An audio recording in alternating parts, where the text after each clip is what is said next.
Welcome to another edition of Louder Voice. I want to start off today by asking you a question. Have you ever felt like a nobody? Have you ever asked yourself, really, what could I accomplish for God or His kingdom? Have you ever felt like, well, I really don't have any gifts or any talents?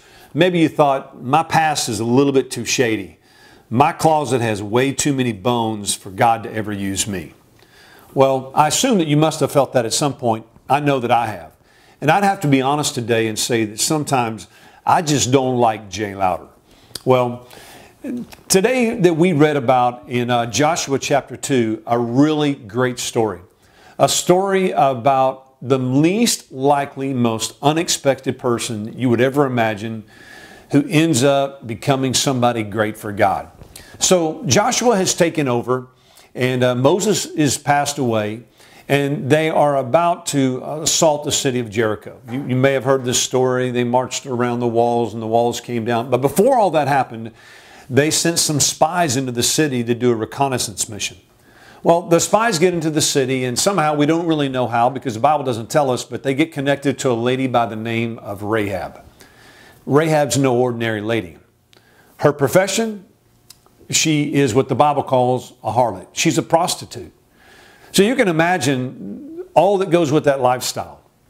Well, the spies end up somehow meeting her, and the king finds out that the spies are there, and so he sends some guards to go and inquire of her where these spies are. Well, she hides the spies.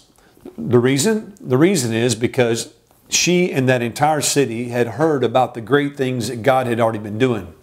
They heard about the Red Sea parting and about all the Egyptian soldiers that had been killed in the Red Sea. They were in great fear because they knew that the children of Israel were on their way to Jericho and the entire city was struck with fear. But Rahab, the story tells us, believed in their God. Now, she didn't know anything about their God. She came from a city and from a group of people that knew nothing about the God of Israel.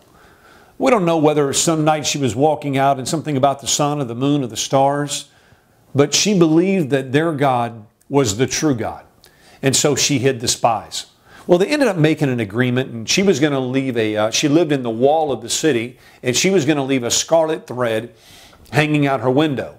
And the agreement was that since she had concealed the spies, that when they came back to destroy the city, that anybody that she had in her home would be rescued.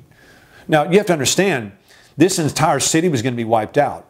Women, children, even all the animals. The entire city was going to be destroyed except for the people that Rahab, her brothers, her sisters, mom and dad, all the people that she brought into her home. Well, sure enough, they marched around the walls of Jericho and the city was destroyed except for Rahab. Now, when you think about it, probably if you were going to pick someone in the city of Jericho who was going to put faith in God, it probably wouldn't have been a lady who lived in the red light district. We don't know how she ended up there. We don't know if maybe her husband had walked out on her. Maybe she was sexually abused as a child. Who knows? Maybe her husband had died and she didn't have any way to provide for her kids. We don't know how that happened, but what we do know is she is living a dog's life. She's spending her days and her nights catering to a bunch of strange men and letting them put their wicked hands all over her body. But somehow she believed in God. And as a result of that, not only was she rescued, but her entire family was. Do you know it may be that if you got serious about walking with God, maybe you don't even know Christ, and somehow you got tuned into this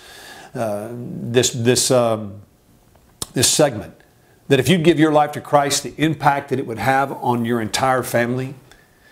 Well, one lady, the least likely, the person with all the skeletons in the closet, the one with a backstory, a rap sheet that was really long, ends up being a person who not only impacts her family, but a person who puts her faith in God.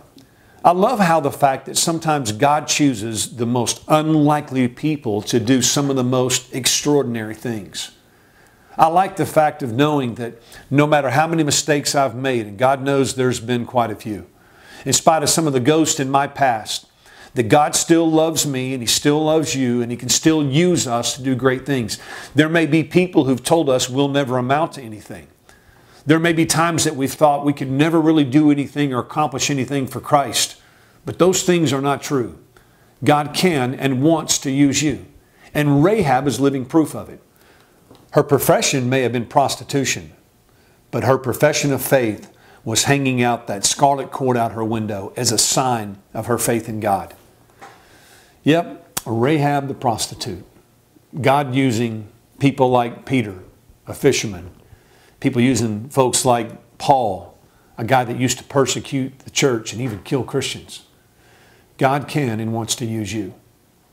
The best part of the story, Rahab eventually, in her lineage, her descendants, is a person named Boaz, is a person named Jesse, who just happens to be the father of David, the one who slew the giant Goliath. Her great-great-grandson is one of the mightiest kings that have ever existed. But even better than that, guess who else is one of her descendants? Jesus Christ.